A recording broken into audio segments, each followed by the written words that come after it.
vegetables, foodstuffs, meat products, bakery products, detergents, all clothing and footwear, books, board games, gym accessories, households and cookery online. Kindly visit www.tuskys.dpo.store to place an order and get delivered to your doorstep. You can also order directly on WhatsApp on 0110-909-781. Reach us on 0709-382-334 for any inquiries.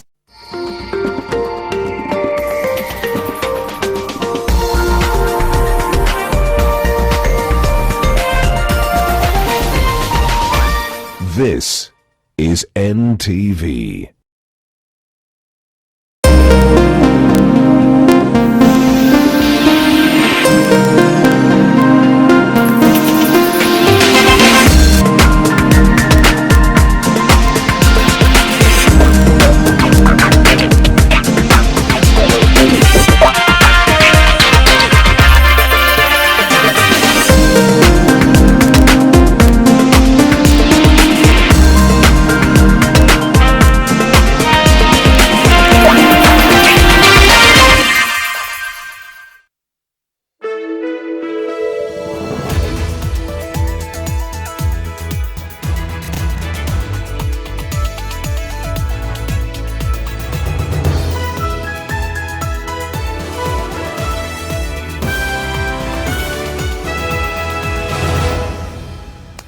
Tonight, we start with what would normally end a bulletin, and that is with the weather forecast.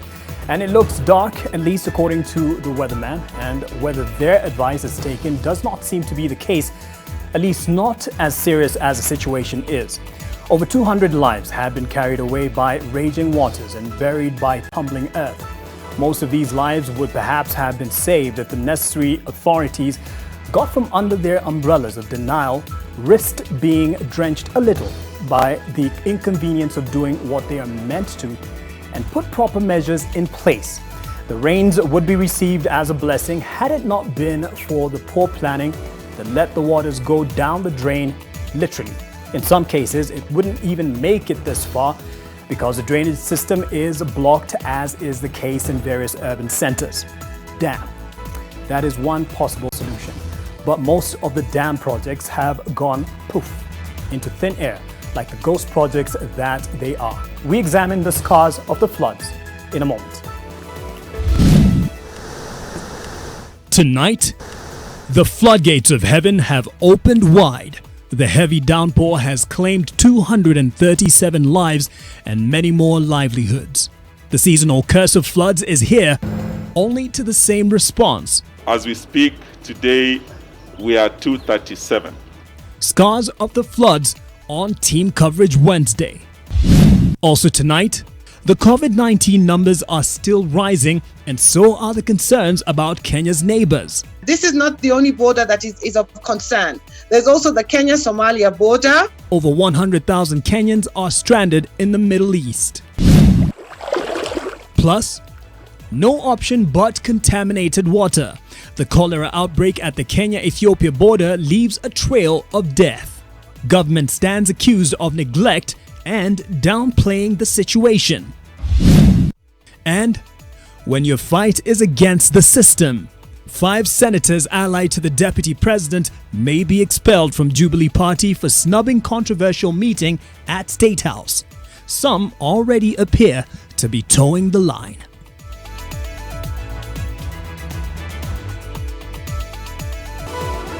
NTV Tonight with Mark Masai. Thank you for joining us. Our sign language interpreter tonight is Flora Atieno. Let's meet those in our team coverage, and our special projects editor Dennis Okari will be joining us in a bit from the newsroom. Bridget Ngana is live from Nakuru, and Okokusa is joining us from Kisumu. With me in studio are our reporters Seth Olale. Actually, Seth Olale is joining us from right outside in the streets. Helen Aura and Anita Nkonge are in the studio with me to unpack this flooded situation. That's team coverage in a few. But first, let's look at the global numbers as they stand. And currently, internationally, there have been at least 4.38 million infections with 295,000 deaths at least, and recoveries going above 1.6 million.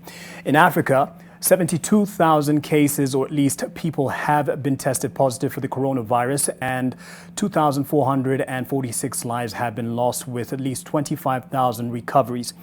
The U.S. survey has had at least 1.4 million infections, with over 83,700 lives lost, with recoveries of 299,000. There being the recorded number. And we'll be getting to the case in the country in a bit, but to some other devastating news facing the country. The rains have come down hard and have left trails of destruction and, sadly, death. As it stands, 237 people have died as a result of floods from the ongoing heavy rains in the country. Devolution Cabinet Secretary Eugene Wamalwa says Budalangi and Nyando are among areas that have been hit hard. It is predicted that the country will continue to receive heavy rains until the month of June. NTV's Sharon Baranga has our forecast. The destruction, disaster, devastation, displacement, death. The country's painful reality as the heavy rains pound and bathed raging waters and tumbled earth. During our first briefing, you do recall that the number then was 116. That was on 20th of April. When we did our second briefing, the number had risen from 116 to 164.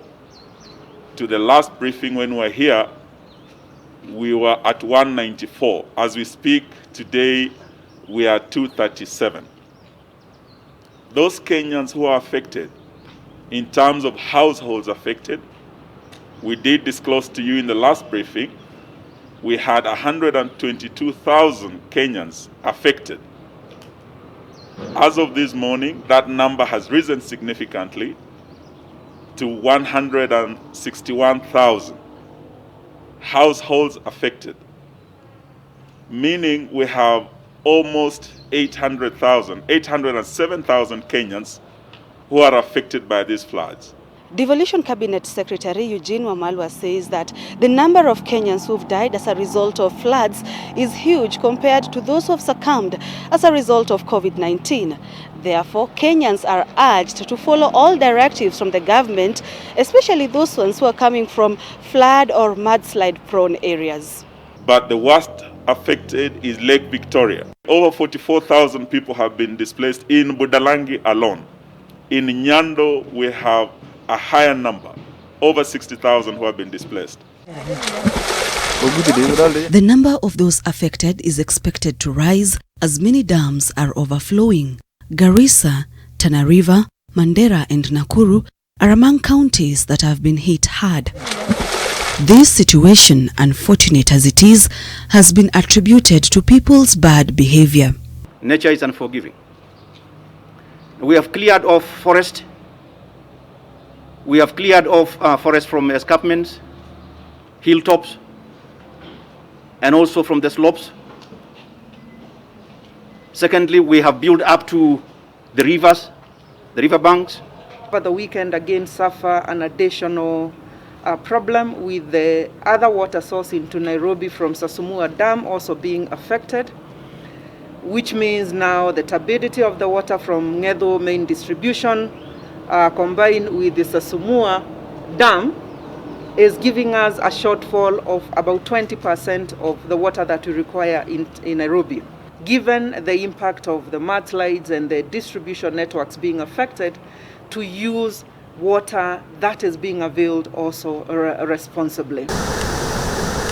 The Kenya Meteorological Department predicts that the heavy rains in the country will continue until the month of June. Last week, Murang'a, for example, received 150 millimeters of rains in 7 days.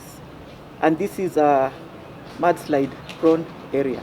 The devolution CS says that affected families will receive support from the national government. This includes water trucking to the camps as well as relief food. Unscrupulous officials who are mishandling the distribution of the relief food by illegitimately diverting it will face the full force of the law. Sharon Baranga, NTV.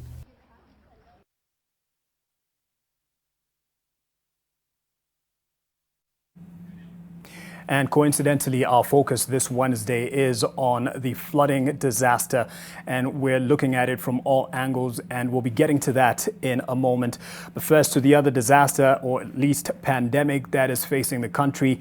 And Kenya's government is concerned about the COVID-19 situation in Tanzania and Somalia, owing to the manner in which the pandemic is being handled, which would lead to more cases of cross-border infections. This is according to the Cabinet Secretary for Foreign Affairs, Rachel Omamo, and this even as the number of people who have tested positive in the last 24 hours at the Namanga border have surpassed the total number of new patients in Kenya for the same period of time. That, of course, from the CAS of Health, Rashid Aman, being 25 truck drivers at the border point. And just from that number, 23 are Tanzanians, and this is not the first day or instance that we've seen a good number at the border point being tested and sent back home to undergo isolation. And this has gotten many people asking if more measures should be taken at the border points on all points of across the Kenyan republic that borders Tanzania in the East African community, because there have been concerns that we need to protect our country at all entry points. And yes, the numbers that we have had today, unfortunately losing 4 people to the latest to the COVID-19 pandemic, and the tally of fatalities in the country is 40. And the Ministry of Health no doubt wouldn't want that tally to go up, because if the threat is worsened by the countries that are close to us, then it is a given that we will lose more Kenyans at something that can be avoided. We have at least 22 more who have been confirmed today. The number is at least over 700 of patients who are undergoing, who have been confirmed, recorded as COVID-19 positive, but at least 250 have been discharged from hospital, and we're hoping that the over 400 patients who are still undergoing treatment will be able to recover. And so let's look at those concerns about our neighboring countries.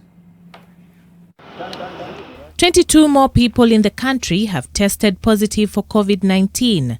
However, according to the government's report, the numbers at the Kenya-Tanzania border at Namanga are higher. 25 of these samples tested positive for coronavirus. 23 of these are Tanzanians, 1 a Rwanda national, and 1 a Uganda national. As I mentioned yesterday, we do this testing on the other side, but those truck drivers remain on the Tanzanian side of the border on Tanzanian soil. The concerns on the situation in Tanzania are rife, with the government standing accused of withholding information on the situation. While the Kenya's Ministry of Health has been non-committal on the actual relations and interactions with some of her neighbors on the matter, the Ministry of Foreign Affairs has given a glimpse of the situation from the Kenyan side. I think we also must take into account that Tanzania itself is a sovereign country, and therefore it can undertake its COVID mitigation measures differently. Our concern is just really to try and ensure that we don't have cross-infection. This is not the only border that is of concern. There's also the Kenya-Somalia border. As you know, that some of the imported cases into Mandera and to Wajir have actually come from across the border. So all these borders are of concern to us, and they are being looked at very, very closely. This comes on the same day that the United States, through its embassy in Dar es Salaam, has issued a level health alert on the East African state. It claims that the Tanzanian government has not released any data on COVID-19 in Tanzania since April 29th, so there are no current data on the number of people diagnosed with COVID-19 in Tanzania. It adds that the risk of contracting COVID-19 in Dar es Salaam is extremely high, and that despite limited official reports, all evidence points to exponential growth of the epidemic in Dar and other locations in Tanzania. The statement also reads that many hospitals in Dar es Salaam have been overwhelmed in recent weeks. Limited hospital capacity throughout Tanzania could result in life-threatening delays for medical care, including for those with COVID-19. Tanzania's government has repeatedly exuded confidence in its efforts and mode of addressing the pandemic within its borders. In Kenya, 4 more people have succumbed to the disease, bringing the total number of those who have died to 37. The number of people who have tested positive have risen to 737. The government is hopeful that with increased testing within the country and the introduction of testing at the border points, the problem of exported new cases will be resolved. Charity Mwangi, NTV. And with that, we do not know where Kenyans are. The Cabinet Secretary for Foreign Affairs, Rachel Omamo, stated this afternoon as she revealed that at least 24 Kenyans have so far died from COVID-related complications abroad. A failure by Kenyans to register with their missions abroad, she told the Senate Ad Hoc Committee on the virus response, means the number of Kenyans suffering from the disease abroad is higher than reported. And with 100,000 Kenyan domestic workers marooned in the Middle East alone, she says the ministry cannot afford to evacuate all Kenyans who wish to return home or offer them all the financial support, as Olive Burrows reports. The number of Kenyans suffering from COVID-19 abroad could be higher than the 193 cases that have been officially reported, because there is a large number of Kenyans living abroad and not registered with Kenyan missions. While defending the performance of Kenya's envoys abroad in safeguarding the welfare of its citizens, Foreign Affairs Cabinet Secretary Rachel Omamo told the Senate Ad Hoc Committee on the virus that at least 24 COVID-19 related deaths have been reported, with 4 Kenyans in critical condition, 88 still infected, and 78 having recovered. But she provided these numbers with the following caveat. I want to caution, Honorable Chair, that the information that we are giving you is what has been reported to us and is not necessarily a reflection of what may be going on the ground without our knowledge.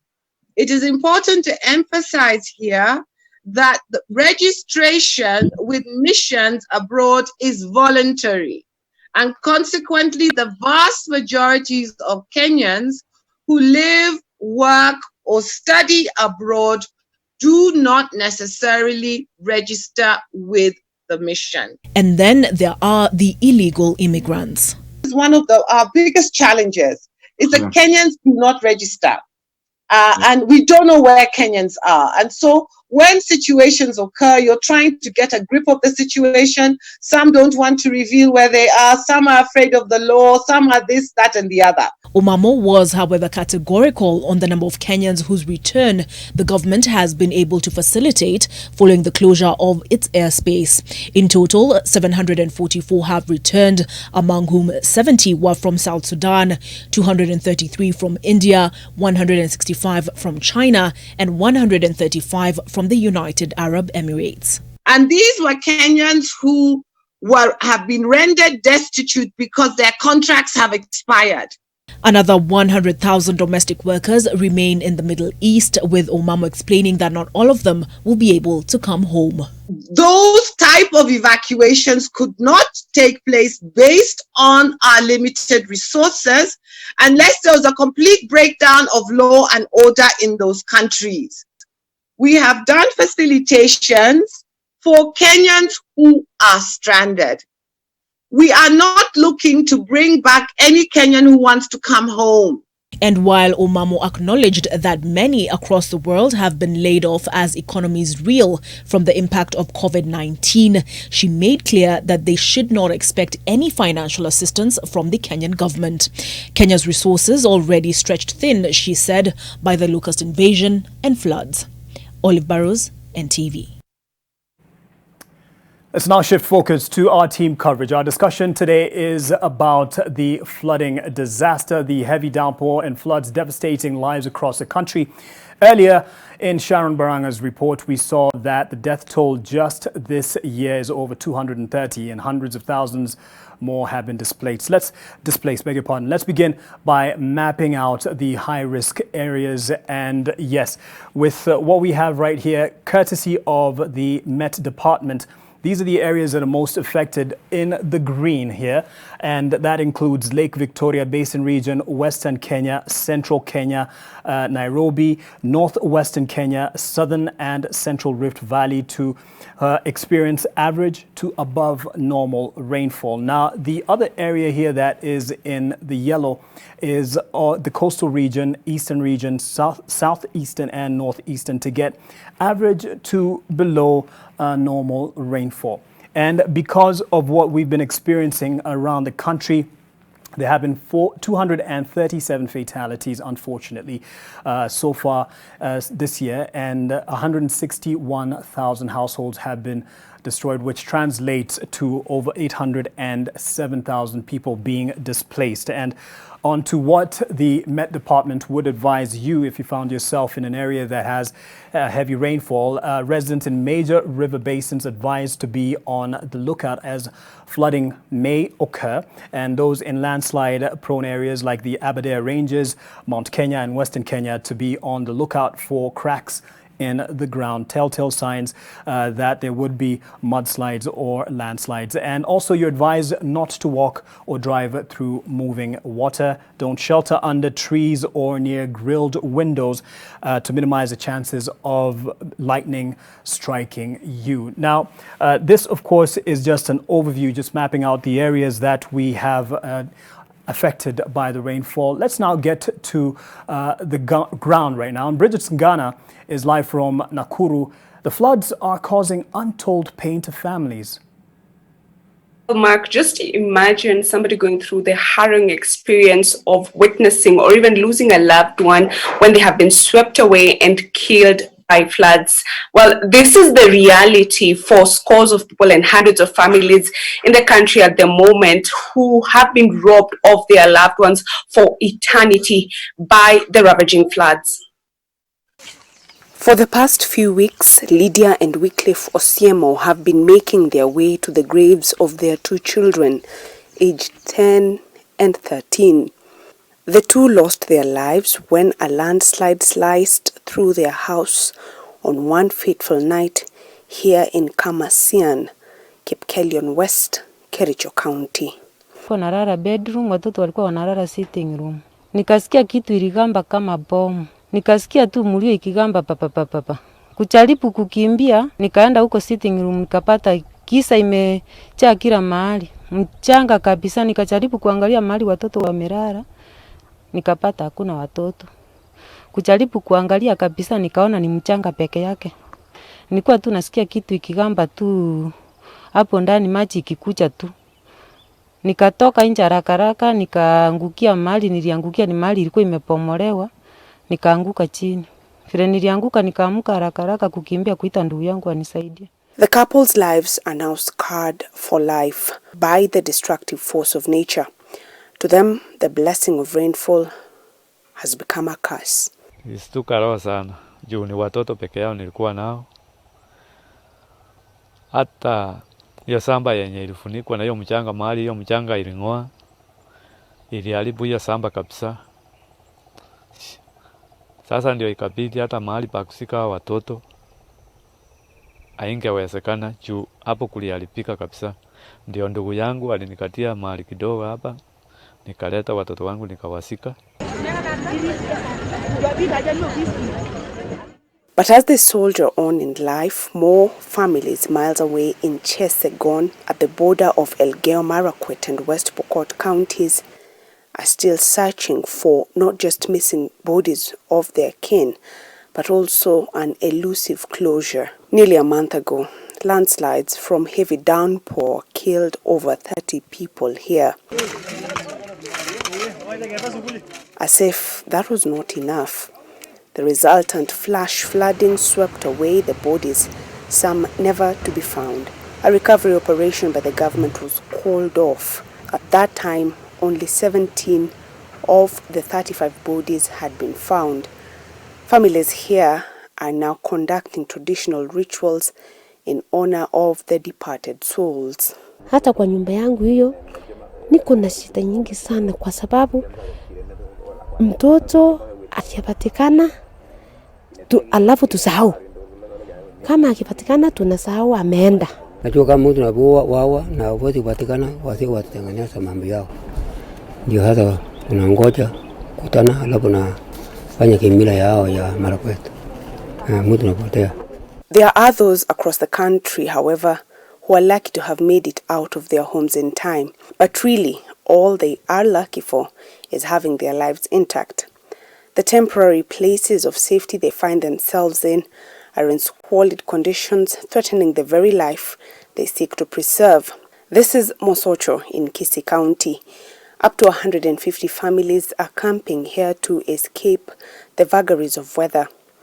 And therein comes a humanitarian crisis of great proportions. Vitu zangu zote zilingua kwa maji, mahindi yangu ikakuwa kwa maji, viazi nilikuwa napika chips, nilikuwa na nguo za readymades yenye nilikuwa hapo ndani, sikutoa kitu yoyote.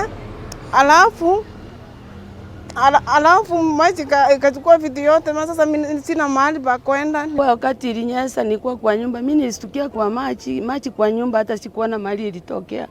Sasa mahindi yote iko hapo ndani. Unga ya uchi iko hapo ndani, hata sahani hata sufuria sina.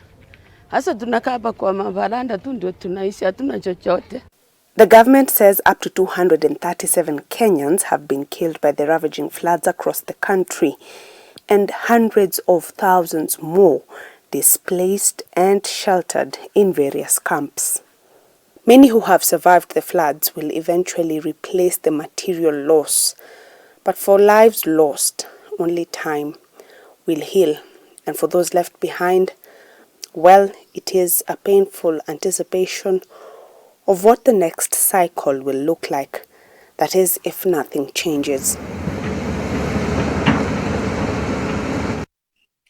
This is the exact script that this country has been reading on for years on end. And it seems that this has been a problem, but there has been a problem as far as how we respond to these crises as a country. Isn't it, Dennis Okari?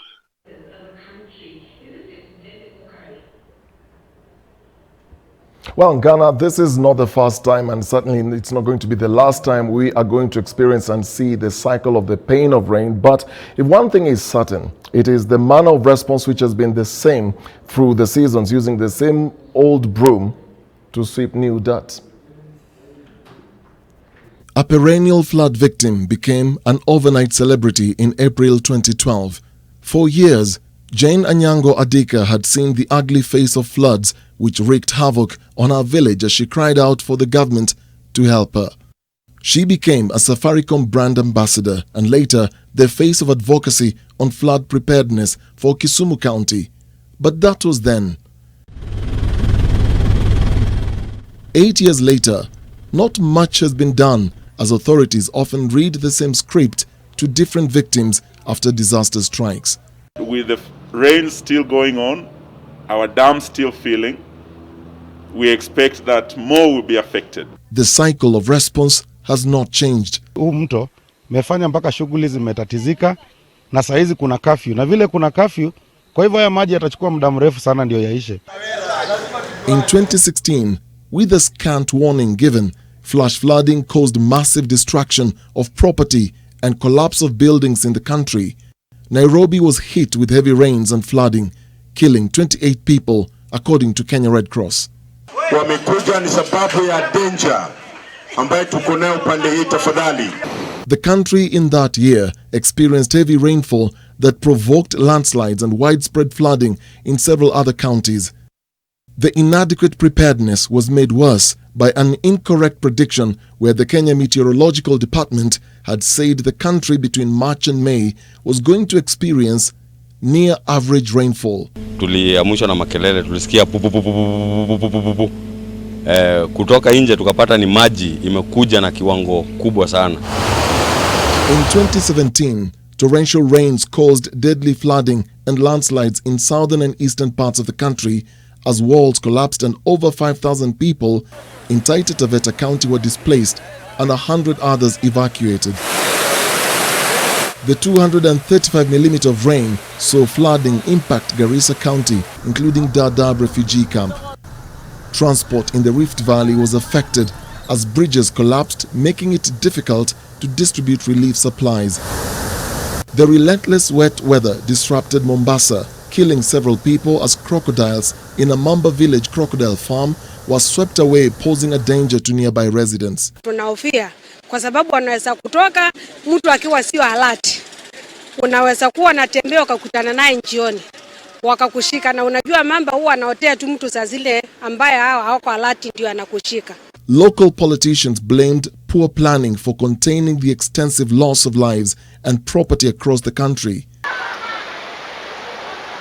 In 2018, over 112 people died and 260,000 displaced in floods caused by heavy rainfall in the country's long rainy season. The downpour destroyed more than 8,500 hectares of crops and over 20,000 livestock washed away in different parts of the country. 100 schools were destroyed. The floods triggered cholera outbreaks in 5 counties. Again, there were calls for the government to act and preempt the deadly threat of floods in the country. In 2019, the Meteorological Department issued a warning saying the country would receive above 20 millimeters of rain in 24 hours and advised the public to watch out for floods and landslides. The warning was issued, but in the wake of heavy rains that had pounded many parts of the country, causing death, property losses, and devastation. Driving through waterlogged areas became impossible. Again, there was a promise to improve on the response in the future. Over 100 people died and 18,000 displaced. In total, more than 160,000 people were affected, according to the Kenya Red Cross. The UN Office for the Coordination of Humanitarian Affairs reported that flash floods had affected at least 31 of the 47 counties. The cyclical nature of this flood crisis has been the same, and more people die and property destroyed. In all the interviews and press conferences, nothing has changed. We are sitting ducks, waiting to die. Of many Kenyans is how all this water is going into waste instead of harvesting it for a rainy day. And Seth Olale has been looking into this. Seth? Well, Dennis, you are right. Any conversation about water going to waste, and you can't help but think about the countless promises of dams and other numerous water harvesting initiatives that have been put in place over the years and the stories that we keep on hearing. But yet still, the Water Harvesting Authority says it's struggling with capacity challenges. Ruth Adhiambo wades through the cold flood waters of Budalangi, Busia County. The mother of 4 is making this painful trip back to where her house once stood in Lugale village, now submerged with everything in it. But soon these waters will flow away and this season of plenty will turn into dry, bare land. All this water gone to waste. Kama hakuna mvua inakuwa hiyo ukame sana. Yenye hata tukilima hakuna mimea inatoka vizuri kwa shamba. Miles away in the capital Nairobi, water rationing by the city water company has left many homes with dry taps.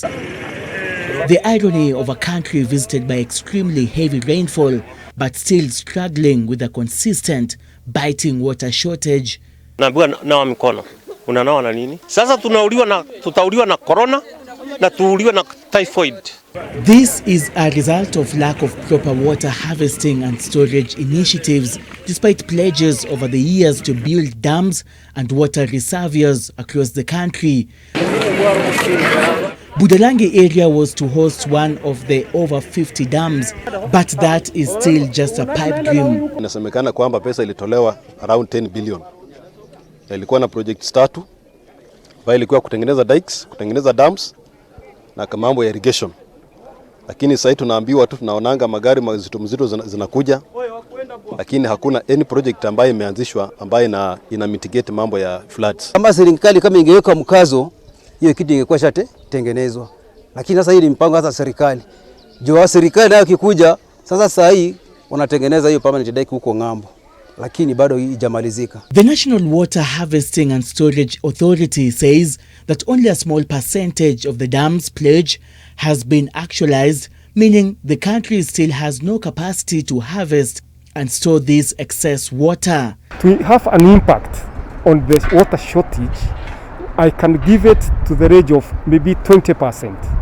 It's a very small, it's a very low percentage compared to what as a country maybe we would like to have constructed.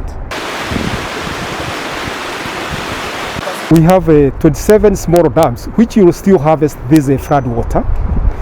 They are to 90% complete. And we will take an opportunity to harvest the ongoing floods. The state agency now blames shortage of resources and limited capacity for hampering its work. When it comes to dams, like any other sector, we are experiencing inadequate funding, but the government has made a lot of efforts to give us the money to the extent it can. But there is still that challenge, and that is why sometimes we go out to partner with the development partners to inject in part of the funding. Be that as it may, even the projects that have been funded in various parts of the country have been reduced to cash cows for corrupt dealers. The likes of Aror, Kimwarer and Itare dam projects.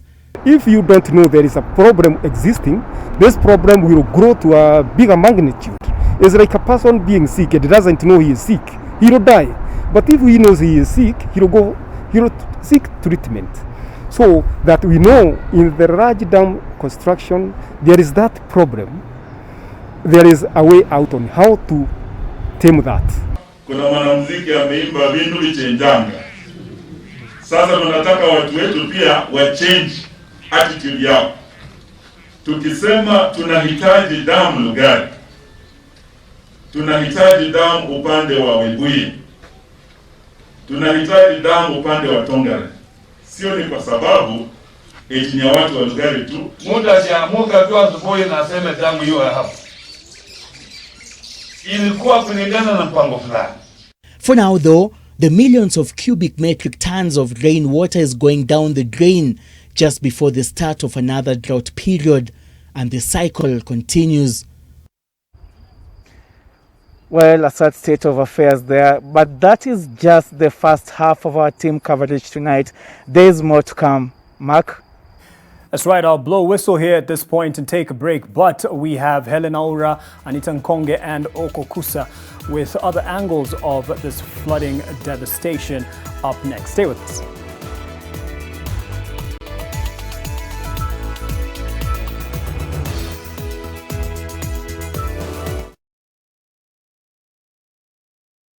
Disinfect and protect your home with Jik. Jik kills 99.9% of illness-causing germs. Disinfect floors, kitchen and bathroom surfaces, and wash white clothes, towels, and dishcloths with Jik bleach. Just Jik it.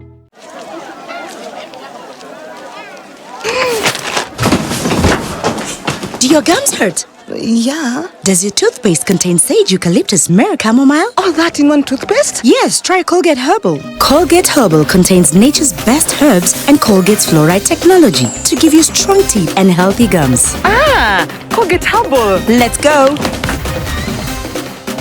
Colgate Herbal for strong teeth and healthy gums naturally. Birthday party. Birthday party. Birthday party. Birthday party. Are we not invited? We have gifts. Malaria. Mommy, pests. Rat. Oh, die. Party. Compared to an ordinary spray, Mortein Doom Power Guard kills disease-causing pests instantly. Mortein Doom Power Guard. The risk of illness-causing germs is increasing. It is believed that the coronavirus can remain on surfaces in your home for up to 9 days. Touching infected surfaces is one of the ways in which germs spread. Regularly disinfect your floors, countertops, and kitchen surfaces with bleach, and use an effective toilet cleaner inside and outside your toilet bowl. This message is brought to you by Medifact, Jik, and Harpic. It's in times of great difficulty that we should always give thanks to those who are there for us. So, to all our customers who have been there for their friends, their families, those in need, as well as us, we'd like to say thanks. Thanks for staying at home and staying connected. We've got you.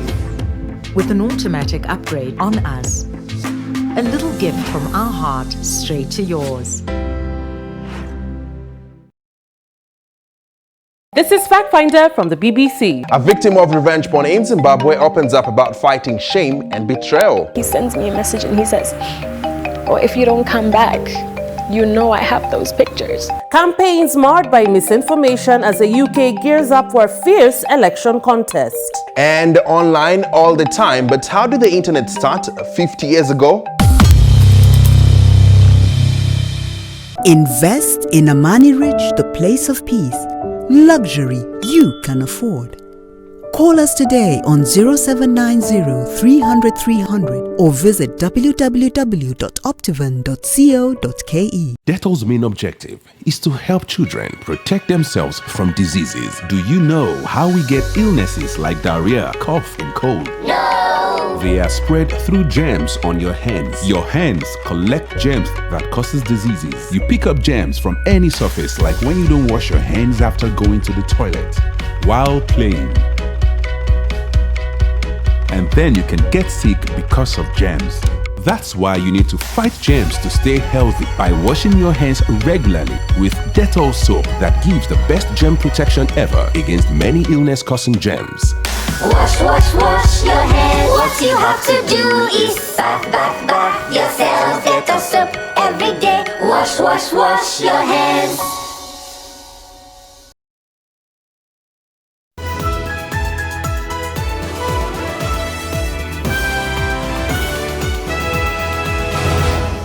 Welcome back to our team coverage on the scars of the floods. And while much of the devastation is caused by natural disasters, one has no control over. Some are actually caused by man himself, as Helen Aura has been exploring. Helen?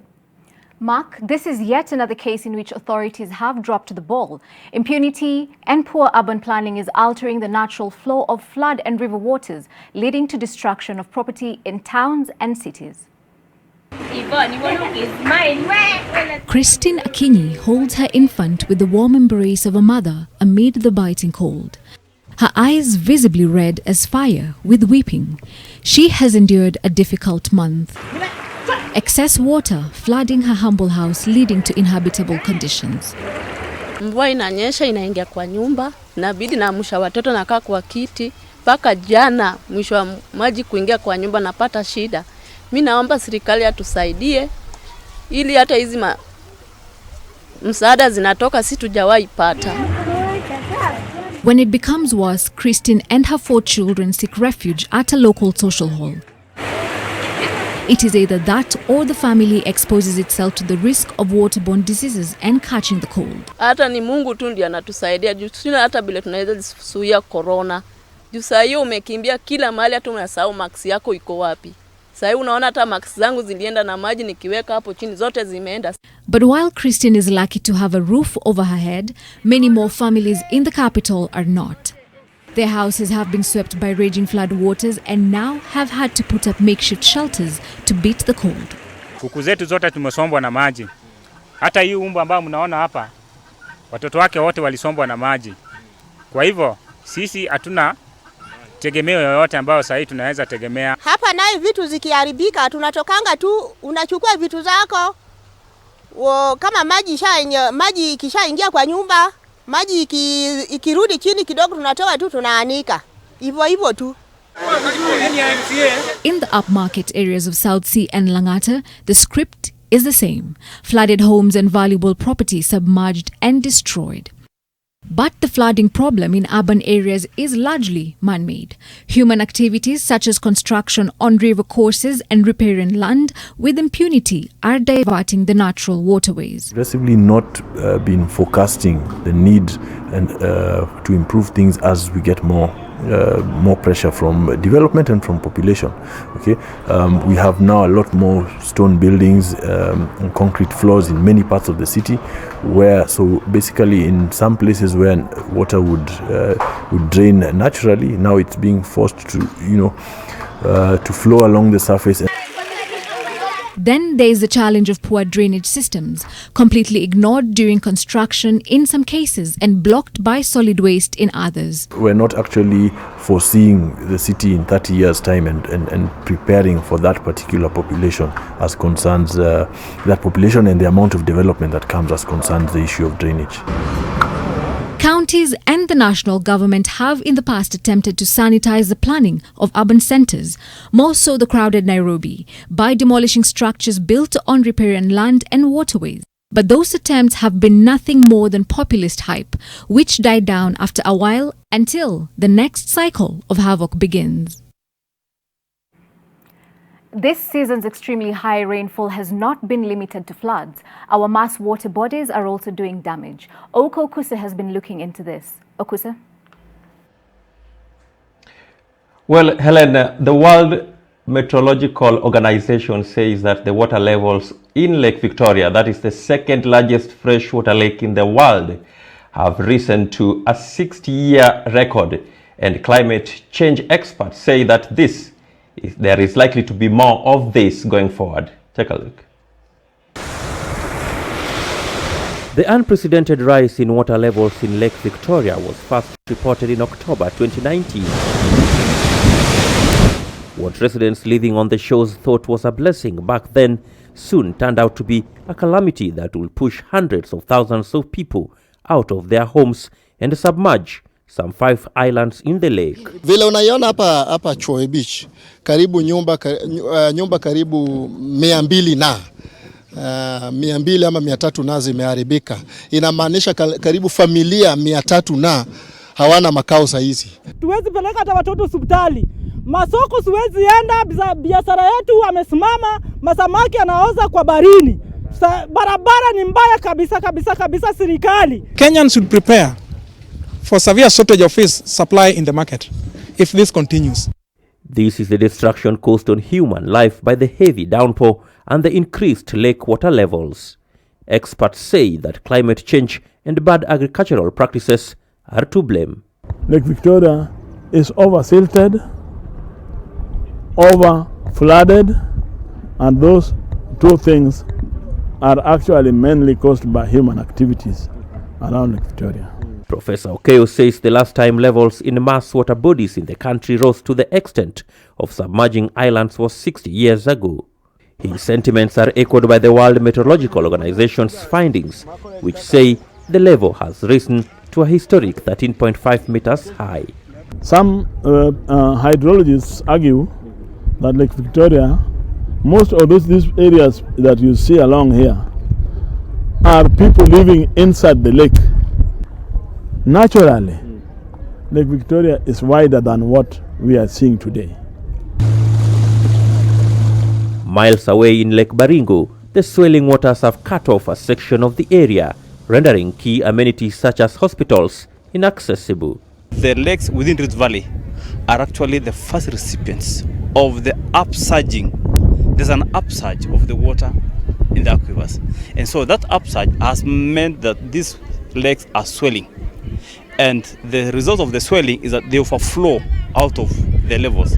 And we are losing also this camp as a result of this lake, as well as Nosukro Primary School, Salabane Secondary School, Ngambo Primary School, Chief's Office of Ngambo. In the other side of Lake Bokoria, it is Lake Bokoria Primary and the dispensary, as well as Kambiasamake Dispensary. The World Meteorological Organization also says that the sustained warmer than normal Indian Ocean, coupled with favorable atmospheric conditions, are causing the heavy rainfall in East Africa. And more is still expected. Why there is likely to be more of that is because the weatherman is still warning of more rainfall to come. Anita Nkonge, my colleague, is that right? Certainly, Okusa. The Kenya Meteorological Department is still forecasting more rainfall this season. The weatherman also says warnings to responsible authorities have always been issued in good time for a proper response plan. By the time the Kenya Meteorological Department has told you that today might be sunny, cloudy, or even to brace yourself for rain, a very meticulous procedure will have had to have happened. But rather than me standing here and telling you about it, how about I show you? At the observatory, we meet Richard Muita, the Kenya Meteorological Department Assistant Director for Climate Services, for a lesson on weather forecasting. We did the observatory, which is an enclosure, as you can see. We have different types of instruments which measure different atmospheric parameters or factors. Rainfall, could be wind direction, could be evaporation. There are several such observatories across the country and the region from which climatic data is collected and transmitted here, the Telecommunications Center for Analysis. We then head to the National Meteorological Center, where the collected data is decoded into actionable information in the form of a forecast. In Nairobi, we might have light rains. So I inquire what the weather will look like going forward. The current outlook indicates that we expect to see a reduction of rainfall over much parts of the country, especially the eastern parts. The areas that we still expect to see some slightly heavier rainfall, although at reduced intensity, is the western parts of the country, some areas in the central parts of Kenya, the Mount Kenya, Aberdare area, and also the coastal areas. Although the amount is highest in decades, this is not the first time Kenya, and East Africa by extension, has experienced such heavy rainfall. Basically, the heavy rains are due to, what we call the annual movement of a weather system or a climate system. We call it the Intertropical Convergence Zone. And the Intertropical Convergence Zone, in simple terms, it is a narrow band near, the equator, when it's over our country, that actually defines where the winds converge from the southern parts of the equator and the northern parts of the equator. But while such intelligent scientific guesses provide accurate weather patterns, the question is why relevant authorities never respond in good time and appropriately. Our mandate is basically the provision of timely, accurate, and reliable weather information. Once we have done that, we expect the other stakeholders or actors to have put in place any measures. We have what we call short-term measures or interventions and long-term. Some of the short-term measures is like even not throwing garbage everywhere, because remember, like when you have garbage everywhere, when the rains come, they'll tend to kind of obstruct that water from going anywhere. Long-term issues like planting of trees and coming out with better, policies or plans for storage of this water.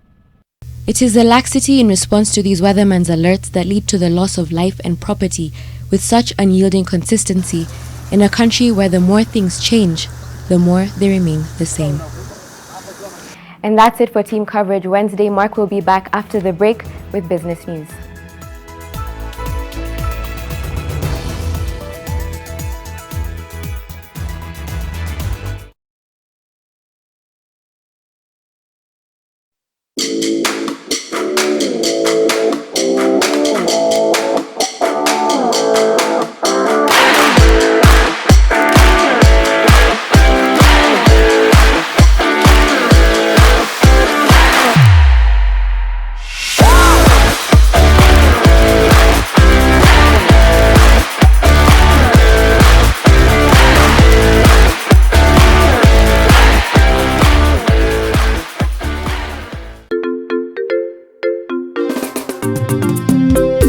Can you tell Kenyans to come to my office immediately?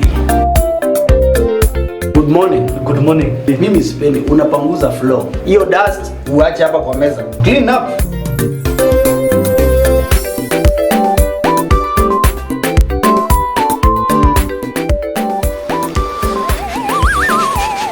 Kenyanjui, this is the problem, eh? Next time uende ununue selector yako, utengeneze sandwich zako, uachane na sandwich za boss. Selector, the difference is in the taste.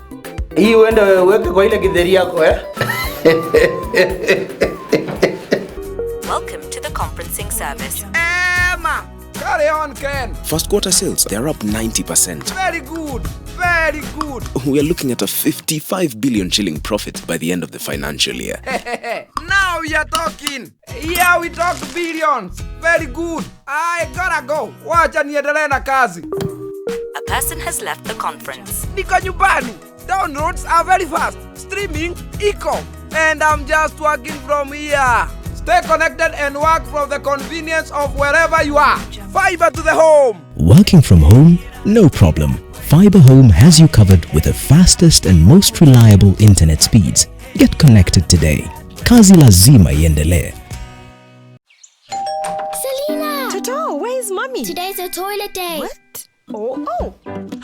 Selena! Toilet day? Tomorrow we're hosting a party and it's a matter of my reputation. It's a toilet, not a white shirt. Even if you spend your entire day cleaning with bleach and detergent, it still won't be party ready. Impossible. Challenge. Harpic 10X. Even if you use bleach and detergent 10 times, they won't give you the same sparkling clean toilet that Harpic 10X will give you. Wow! Harpic 10X. Harpic, Kenya's #1 toilet cleaner. NTV Business News in association with KCB Internet Banking.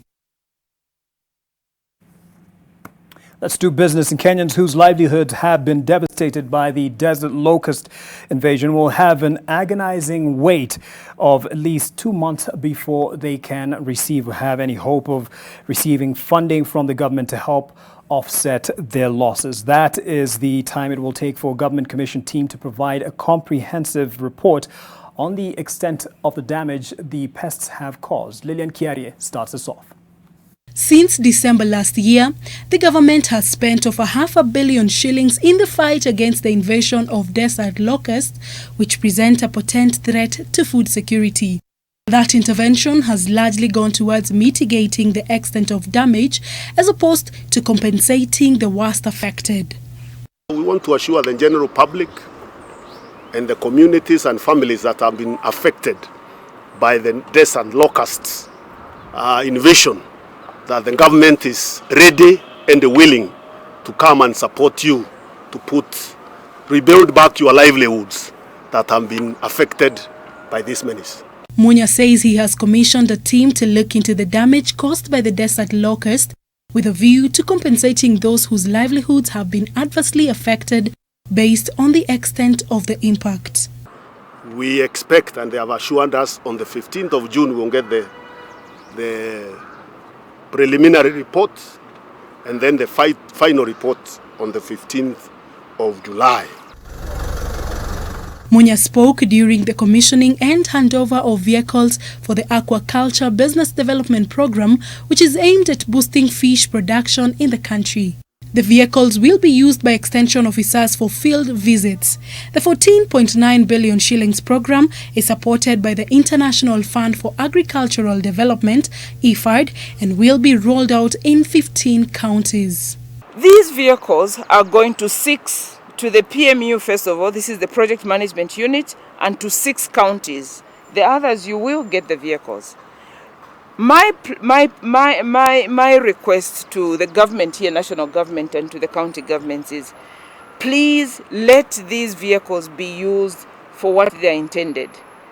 The cultivation of fish, a rich source of protein, is being touted as a viable alternative for farmers and investors to make a decent livelihood besides benefiting from a healthy diet.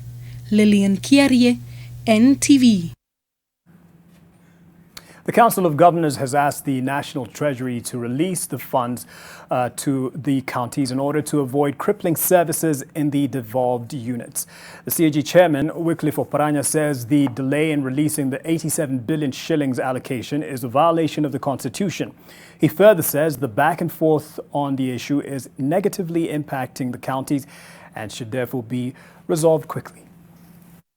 This is as a result of bureaucracies in the Office of the Controller of Budget, which has imposed unnecessary conditions for disbursement of funds to county government other than what is stipulated in law.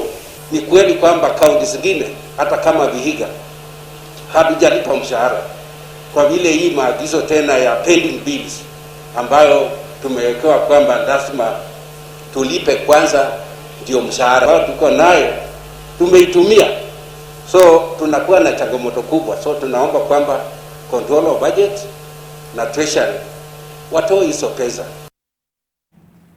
The National Transport and Safety Authority and the Kenya National Highways Authority have issued a joint statement to pickup owners warning against the pervasive use of the wide load banner. The two regulators in the transport sector say they have noted the widespread misuse of the wide load signage on the front and rear of the pickups. And with this, the NTSA and KENHA are warning the owners of pickups against the display of the wide load signage where it does not apply.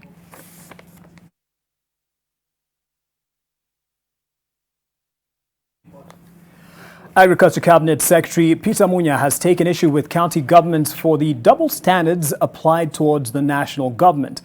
According to Munya, county officials are quick to criticize the national government for insufficient funding of projects, yet fail to give credit where it's due when the national government completes development projects in counties.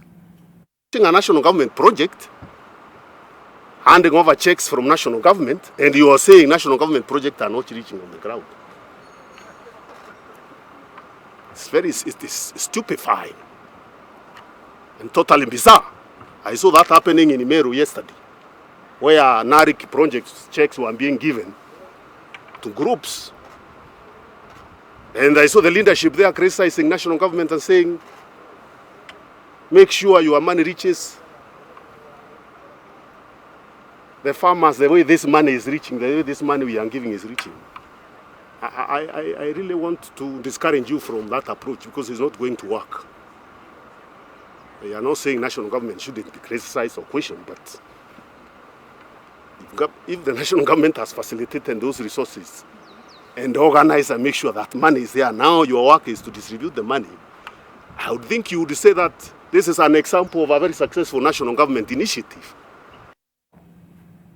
Twitter has taken the plunge and allowed all its employees to work from home if they please indefinitely. The decision to have workers stay at home for good if they choose to do so comes following the success of the measures it instituted to have staff work away from the office due to the COVID-19 pandemic.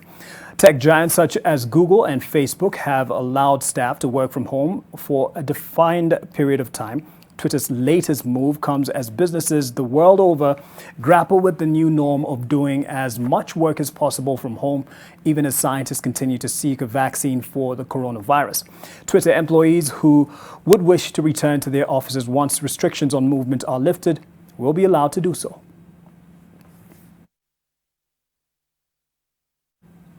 That's where business news logs off. We'll be back with more from the developments around the country. Stay with us. NTV Business News in association with KCB Internet Banking. We can always talk about your account, online, whenever you like. Register at your nearest branch for KCB Internet Banking today.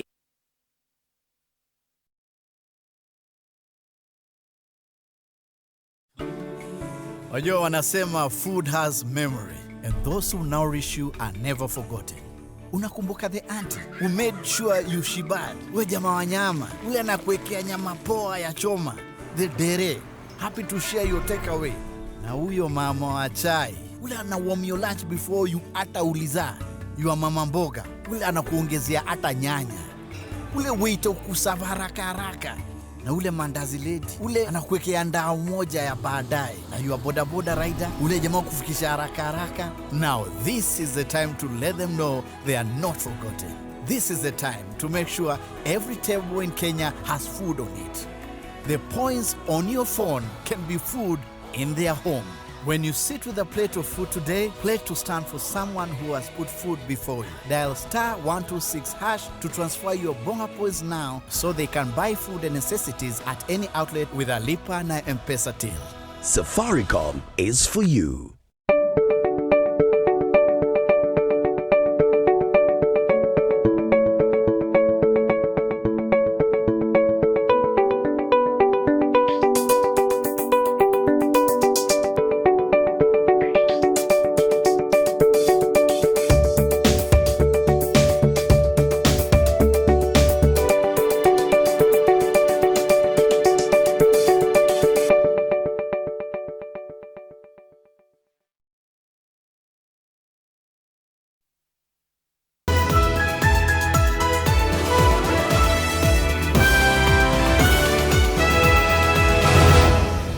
Let's talk some politics now. And Jubilee party has begun the process of expelling 5 nominated senators who snubbed the coalition parliamentary group meeting convened by President Uhuru Kenyatta at State House on Monday. The Jubilee Party Secretary General Raphael Tuju says the 5 will face disciplinary action for their disloyalty and insubordination.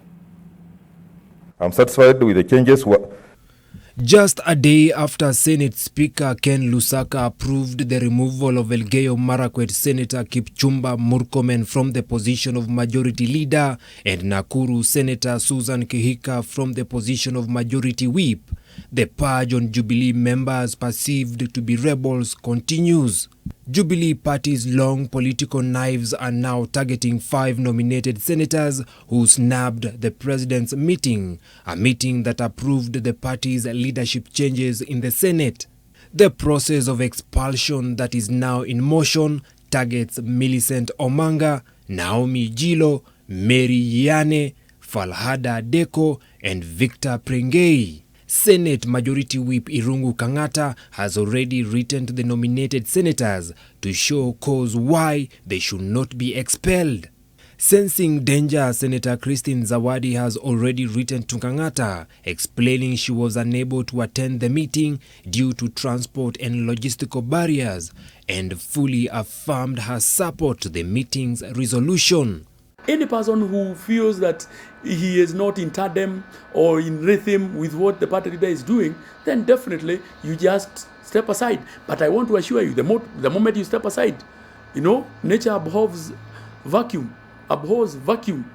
So there are many people who are willing to come, and we are encouraging many people to come and join hands with the president. After Senate, according to Jubilee insiders, the purge will now shift to the party's leadership in the National Assembly. It will target those who have publicly been defiant to President Uhuru Kenyatta. They include Chairman of the Budget and Appropriation Committee Kimani Ichung'wa, Majority Whip Benjamin Washiali, and his deputy Cecil Mbarire. But there are indications that Majority Leader Aden Duale might survive the purge, having been seen to be moderate in his comments both in the House and at public rallies. President Kenyatta is keen to stamp his authority in Parliament as he nears the end of his term in office. President Kenyatta seems to currently target leaders allied to his deputy William Ruto, who are occupying key posts and are perceived to be a stumbling block in the implementation of his agenda. Vincent Odur, NTV. And it seems since that led by the Secretary General of Jubilee that some are towing the line and getting back, or at least trying to get some reprieve from the disciplinary action. We'll see how that develops. Now, an outbreak of cholera is still stinging in parts of northern Kenya and southern Ethiopia. More than 23 people have died in Kenya, while at least 77 have succumbed in Ethiopia. Among those dead are Kenyans in Abalakwa Island. It has been difficult to access the island that is controlled by Ethiopia, as families in Ileret village ask both governments to help retrieve the bodies of their loved ones.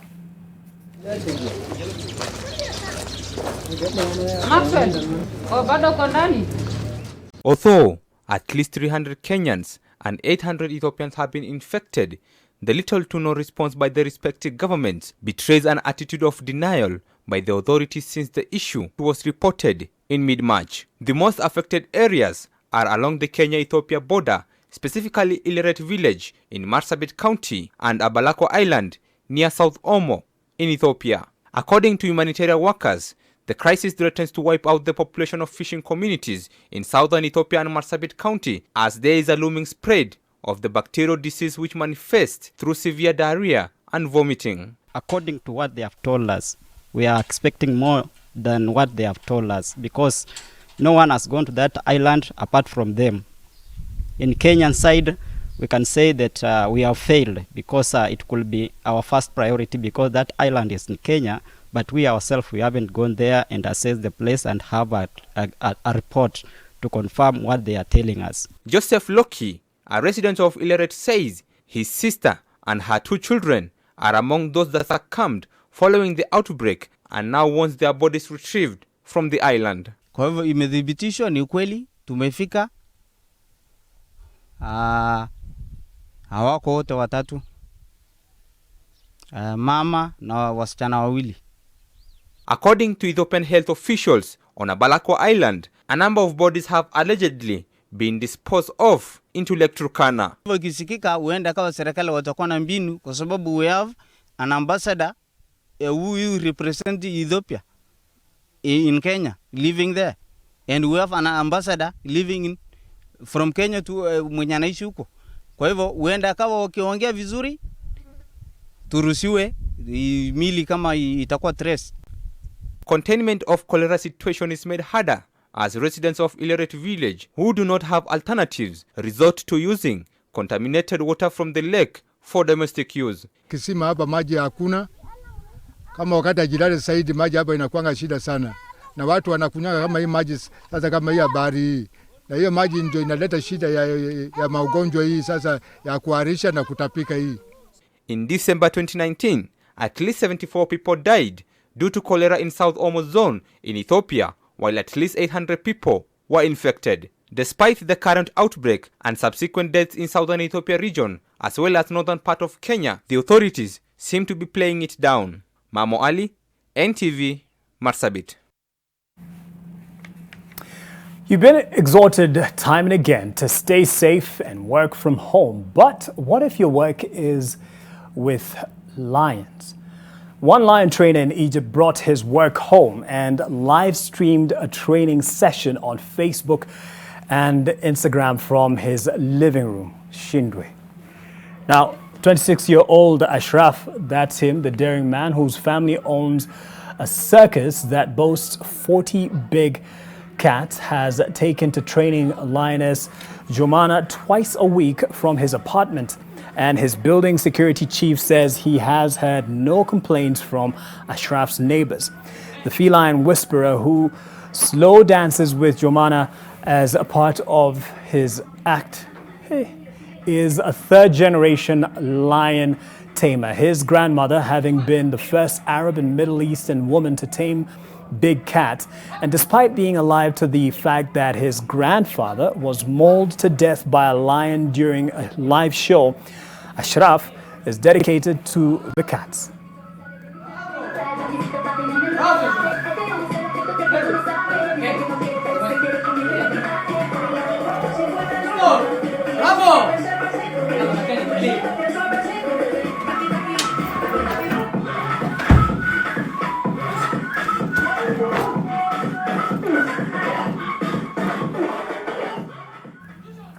Many have been wondering how to deal with landlords. This is just on a light touch.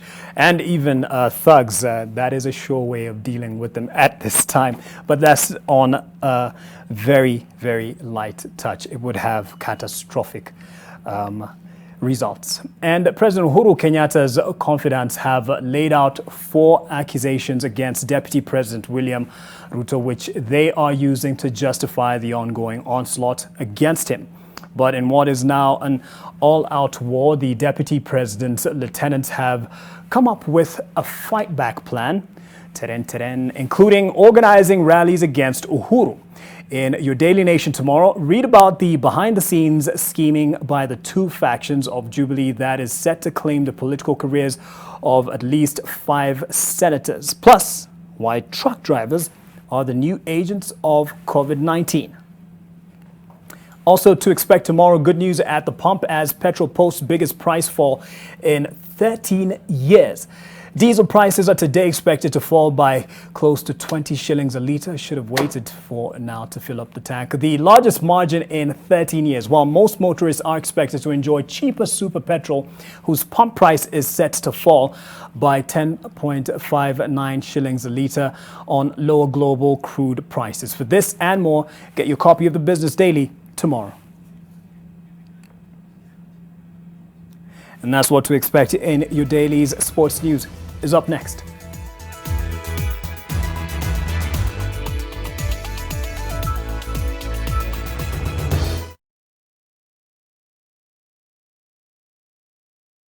Credit to you if you stay at home. If you must shop online, use your NCBA credit card. Stay home. Stay safe.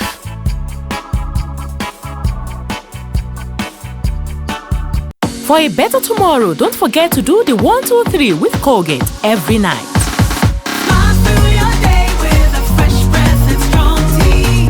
This is Fact Finder from the BBC. A victim of revenge porn in Zimbabwe opens up about fighting shame and betrayal. He sends me a message and he says, "Oh, if you don't come back, you know I have those pictures." Campaigns marred by misinformation as the UK gears up for a fierce election contest. And online all the time, but how did the internet start 50 years ago? Invest in Amani Rich, the place of peace. Luxury you can afford. Call us today on 0790 300 300 or visit www.optivan.co.ke.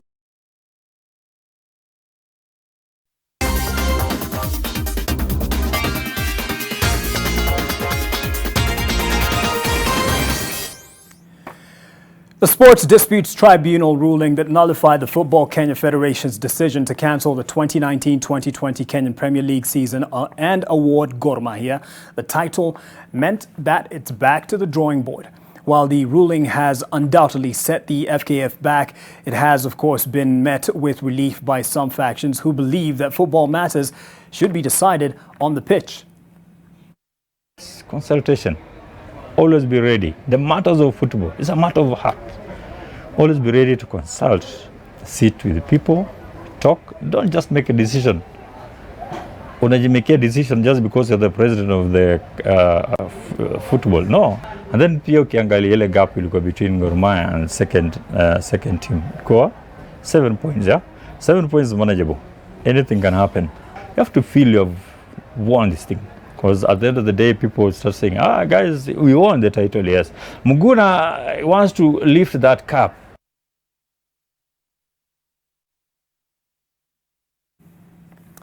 Former Cameroon and Liberia national football team coach Philippe Redon is dead at 69. As coach, the former PSG striker guided indomitable Lions to the semi-finals of the 1992 African Cup of Nations in Senegal and also managed the Liberia national football team in 2000. Besides a professional football coaching diploma, Philippe Redon had a diploma in pharmacy. He also held the position of FIFA instructor.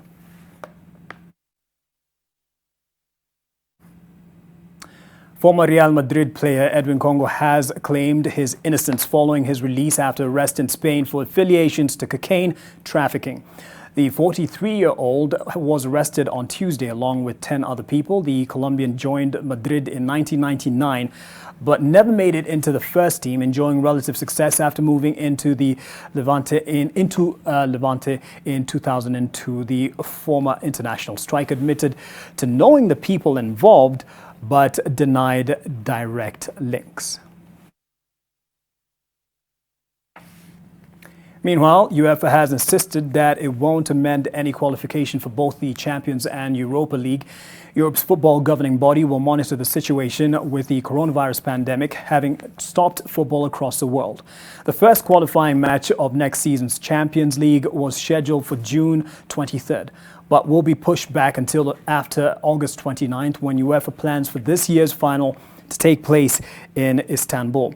The 2020-2021 domestic season will be expected to finish in mid-May as normal next year, with the 2020 European Championship beginning on June 11th, 2021.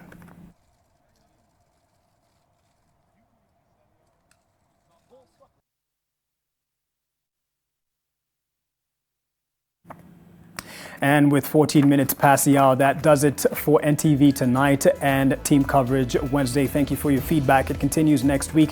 And yes, Flora Tieno, you've been a darling. Thank you for the sign language interpretation. Thank you for your attention. Be safe. I'm Mark Masai. Good night.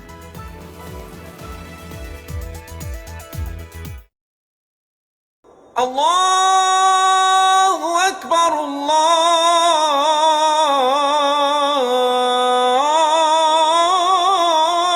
Akbar.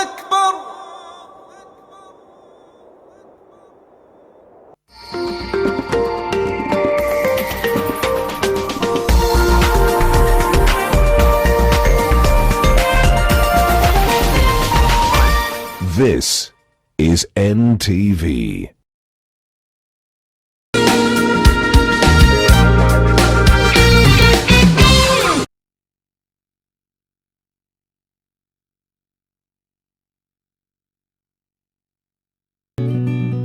I help women find independence by training them in fish farming. It's tough on my back, joints, and can cause headaches.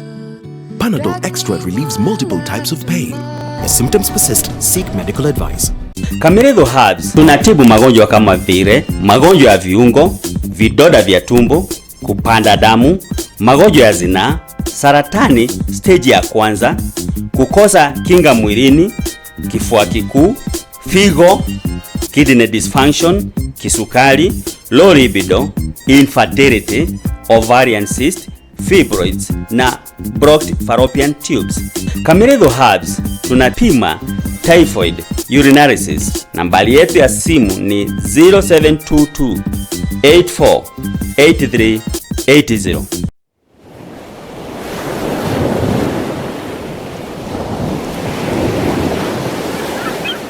East Africa is transforming.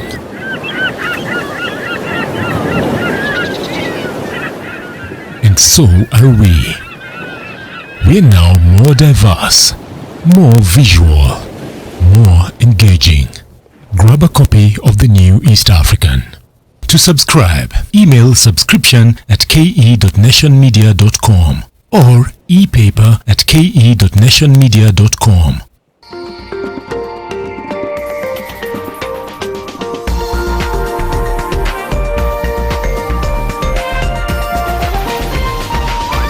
NTV, turning on your world.